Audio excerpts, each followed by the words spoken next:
Hi, Steve Stahlberg here with pinup number 21, one of the February rewards in my Patreon subscription.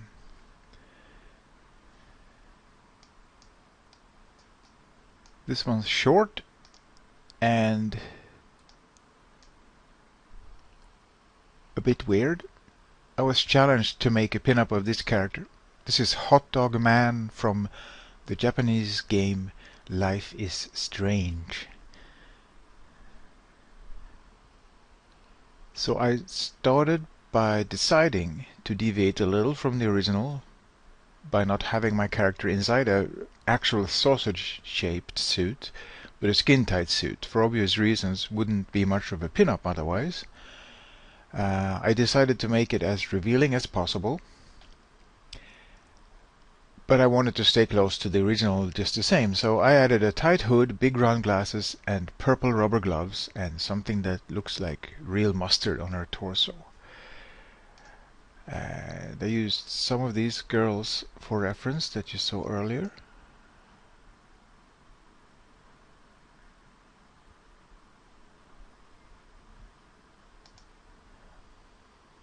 And so as usual, I begin with the sketch.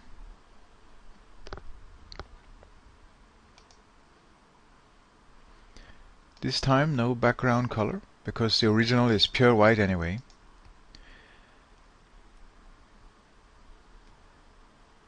There are actually a bunch of images on Google of the hot dog man, and most of the time they have a white background. So I decided to simplify my life a bit and just go with that.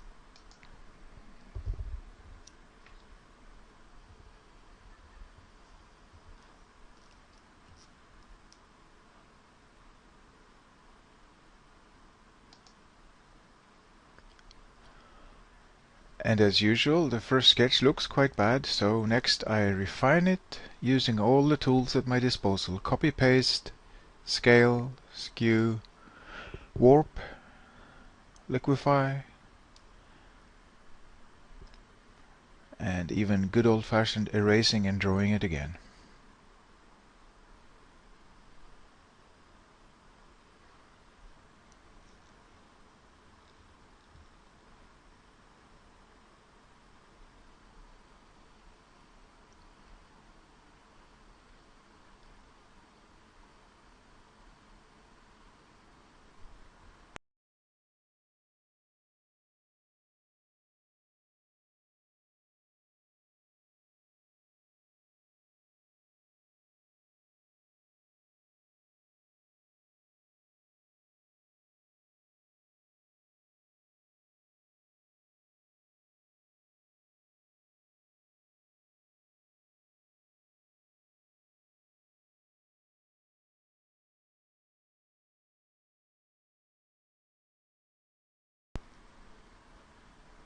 In just a moment I'm going to get some more reference for the gloves, which as you can see in this sketch are quite rudimentary and badly drawn at the moment.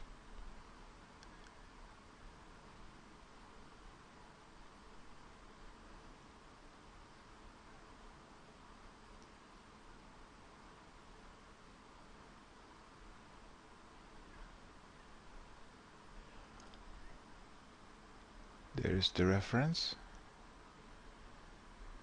and I'm just trying to follow it, trying to catch that essential rubber gloveness, so to speak, which is basically they're ill-fitting.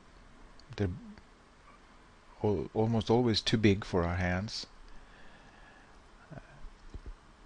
because they're not meant to be tight, you know, they're just used for washing dishes or whatever, but it gives them a certain look.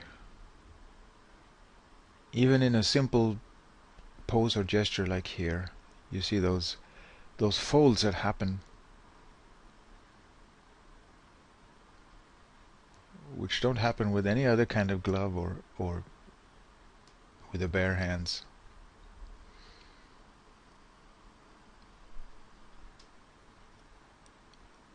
It's also, of course, important which gloves you choose from the hundreds of references that are available online.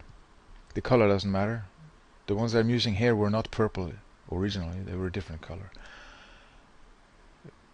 I just changed them to purple just to make it less likely for me to make a mistake, more likely, more easier for me to follow the reference. Not necessary, but it was easy to do.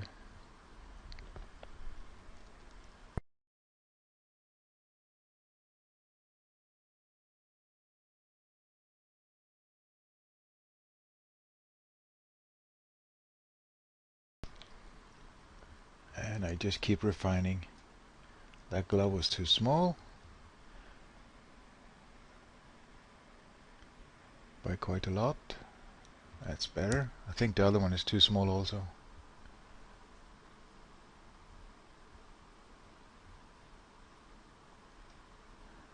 And now it's been enlarged. I sometimes do stuff off screen, so to speak. Some of the more tedious stuff. And now I'm laying out the flat colors on separate layers. We have skin, cloth, gloves, and a sketch, and the mustard and glasses can go together on top of everything else. It all depends on how stuff is intersecting each other in the image that you're making.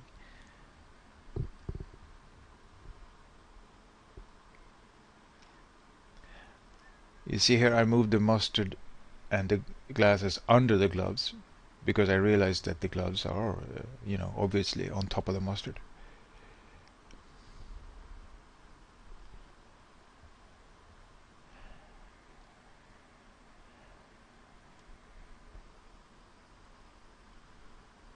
And just now I also created an outline by copying the first color layer on the skin, darkening it, placing it under the first skin and widening it by selecting it, enlarging the selection by a few pixels and filling in the extra selection with the same darker color. You can see the two skin layers there on the right in the layer stack, skin copy and skin.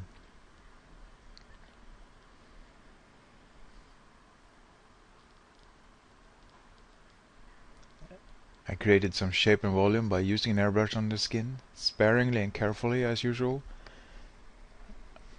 As I always keep saying, you have to be very careful with the airbrush.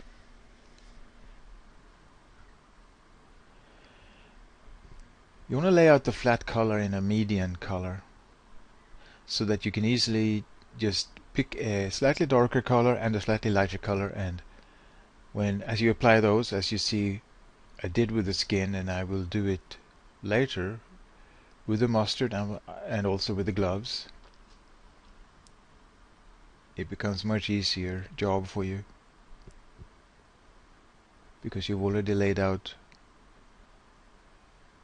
most of the color. I mean, it's just logic. You make the flat color be whichever color covers the most amount of pixels in your image, so that you yourself don't have to manually cover so many pixels with your shading. It goes much quicker.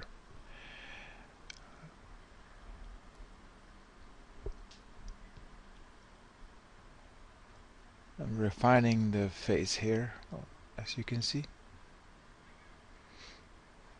And those glasses haven't been painted at all yet. They're just, 4 circles created with the Photoshop circle tool.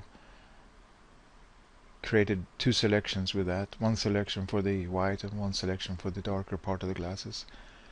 And now I'm painting underneath the glasses. That was the eyebrows there, the mouth.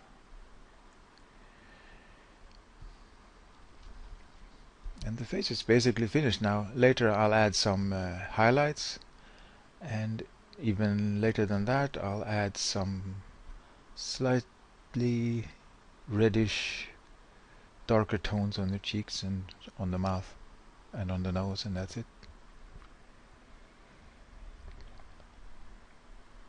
I'm shading the mustard.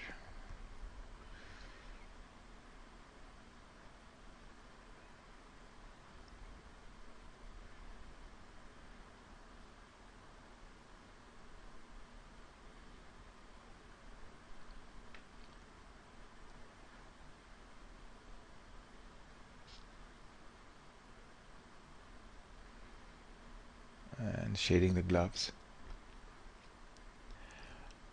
Now in a little bit I'm going to use the original sketch lines that I just did, because they're good enough in most places. I'm going to select out most of the gloves sketch and drop it down on top of the gloves with some not full opacity, of course, but a bit less, because there's no need to draw that twice, which I almost did anyway, but you want to keep that in mind. Sometimes you can use your original sketch here and there, adding some mustard on the gloves.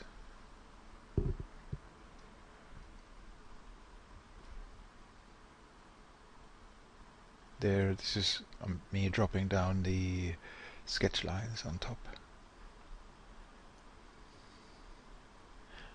Just a touch, it was subtle.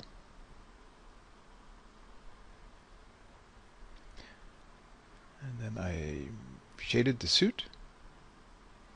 Final touches here and there. Here's the red in the face. Nearly done now.